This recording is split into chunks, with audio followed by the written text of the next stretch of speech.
হাসিনা নেই, কি বলেছে না?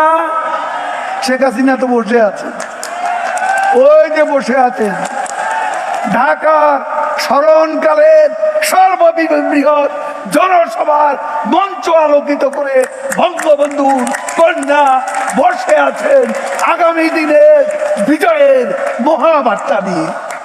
তিনি আছেন, তিনি থাকবেন। আরে মির্জা ফখরুল,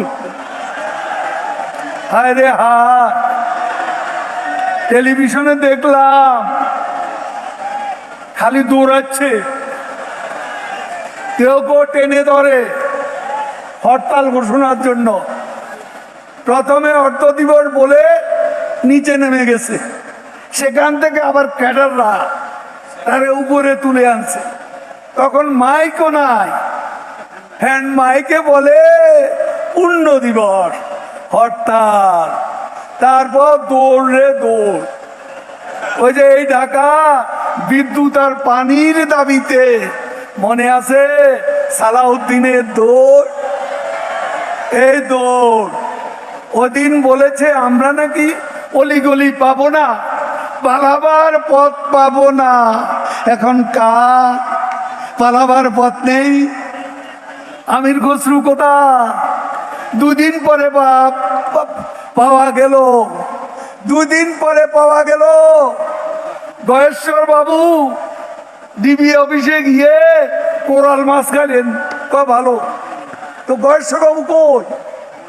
এত সাহসী পুরুষ, এত বীর পুরুষ হাসিনা সরকার 28 তারিখের পরে আর নাই। হাসিনা সরকার আছে, বিএনপিকে খুঁজে পাওয়া যাচ্ছে না। কোথায় গেছে বিএনপি? কোথায় গেছে? এখন রিজভী আহমদ ও কোনো কিছু না পেয়ে গুহার মধ্যে ঢুকছে, ওখান থেকে প্রেস কনফারেন্স করে গুহা থেকে এখনো বড় বড় কথা, সরকার উৎখাত। আবার বাইডেনের উপদেষ্টাকে নিয়ে আসছে। কোথাকার এক পাগল, ওইটা নাকি বাইডেনের উপদেষ্টা। হ্যাঁ, ভুয়া বাইডেনের উপদেষ্টা। এক দফা